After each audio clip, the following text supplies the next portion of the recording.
안녕하세요, 범이스입니다. 오늘은 앞으로 새롭게 달라지는 7가지에 대해 안내해 드리려고 하는데요. 오늘 내용은 모든 분들이 일상생활에서 알고 있으면 도움이 될 수 있는 내용들을 준비했기 때문에 가볍게라도 꼭 확인하고 넘어가면 좋을 것 같아요.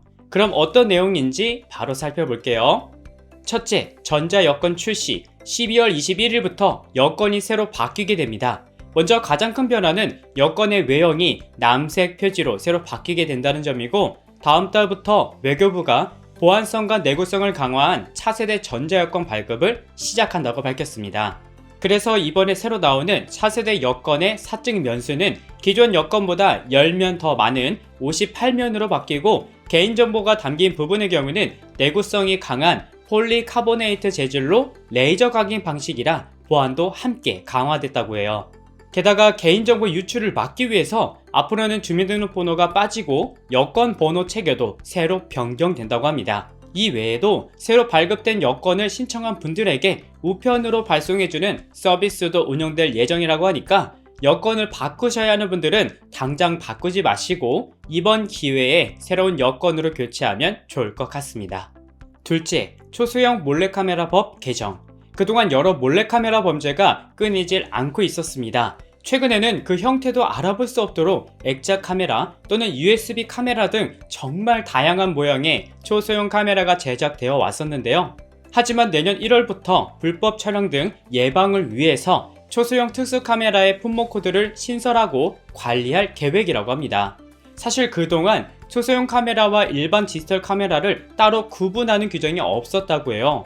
그래서 초소형 카메라는 법적으로 관리가 잘 안 되고 있었지만, 이제는 이렇게 생긴 만년필, 시계 등등 각종 소품에 장착된 변형 카메라도 초소형 특수 카메라로 규정해서 집중 관리한다고 하니까 앞으로 몰래카메라 범죄가 크게 줄어들었으면 좋겠습니다. 셋째, 할부 항변권 확대. 최근 커뮤니티에 이런 글이 올라와서 크게 화제가 되었는데요.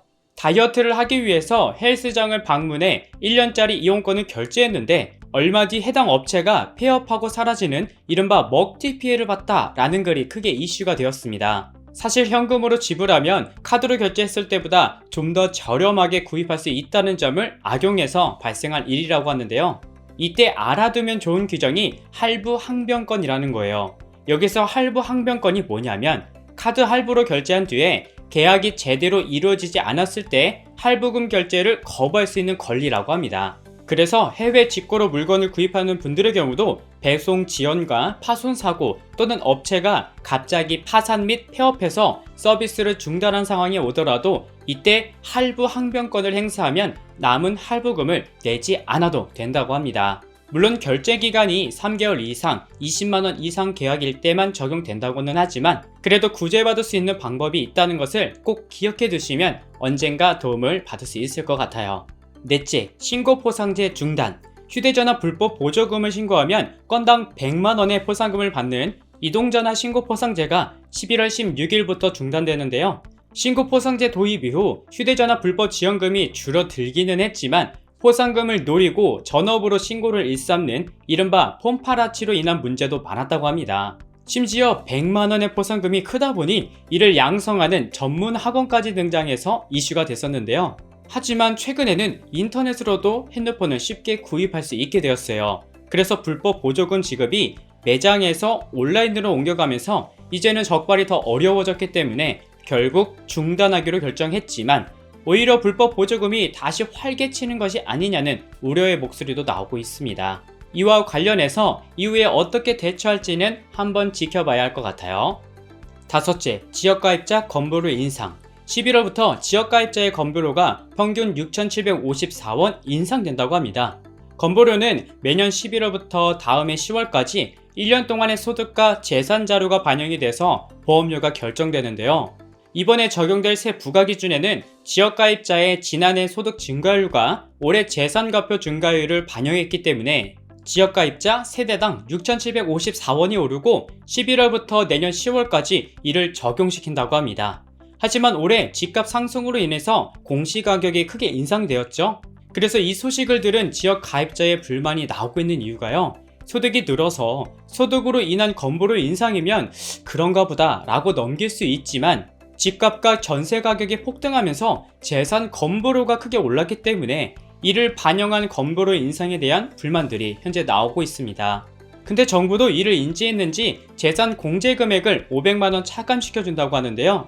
이렇게 되면 새 부과 기준을 11월부터 적용할 때 현재 지역가입자 798만 세대 중에서 265만 세대는 보험료가 오르고 나머지 261만 세대는 보험료 변동이 없을 것으로 예상한다고 하는데, 이 내용에 대해서는 제가 이후에 자세히 따로 다루도록 할게요. 오늘은 지역가입자의 건보료가 왜 인상되는지 간략하게 짚고 넘어가시면 좋을 것 같아요. 여섯째, 셀프 주유소 서비스 확대. 그동안 고속도로 미납 통행료를 납부하려면 은행이나 영업소 또는 모바일 뱅킹 등을 이용해야 했는데 11월 15일부터는 전국 80개 고속도로 셀프 주유소에서 고속도로 미납 통행료를 조회하거나 또는 납부할 수 있는 서비스가 제공된다고 합니다. 그래서 가끔 통행료를 내지 않고 실수로 그냥 지나가는 경우도 종종 발생하는데요. 이런 경우도 앞으로는 미납한 통행요금을 셀프 주유기 화면에 차량 번호를 입력하고 조회하거나 또는 주유비와 함께 미납한 통행료도 결제하는 게 가능해진다고 하니 참고해 주시고요. 앞으로 전국에 있는 모든 고속도로 셀프 주유소로 단계적으로 확대할 예정이라고 하니 고속도로를 이용하다가 실수로 미납한 상황이 발생한다면 이 방법을 사용하는 것도 도움이 될 것 같습니다. 일곱 번째, 게임 셧다운제 폐지. 그동안 심야 시간 청소년들의 게임 이용 시간을 제한하던 이른바 게임 셧다운제가 내년 1월 1일부로 10년 만에 폐지된다고 합니다. 게임 셧다운제는 2011년부터 제도가 시행되어 왔었는데요. 16세 미만 청소년에게 오전 0시부터 오전 6시까지 인터넷 게임 제공을 제한한다는 규정이에요. 하지만 이 법이 시행된 이후로 지금까지 과연 이 법이 옳은지 그 실효성을 두고 계속 논란이 되어 왔고 결국 내년부터 폐지된다고 합니다. 그리고 앞으로는 보다 사행성이 높은 확률형 아이템 관련 시스템을 규제하는 규정을 새로 고려하겠다고 밝혔는데 현재 게임 업계에서는 또 다른 규제라며 반발이 심하다고 합니다. 어찌 되었든 소비자의 입장에서 볼 때 보다 좋은 법안이 나왔으면 좋겠네요. 오늘은 이렇게 앞으로 새롭게 달라지는 7가지에 대해 안내드렸는데요. 오늘 말씀드린 내용들을 잘 기억해 두신다면 언젠가 작은 도움이 될 수 있을 것 같습니다. 오늘도 긴 영상 시청해 주셔서 감사하고요. 저는 다음 영상에서 다시 인사드릴게요.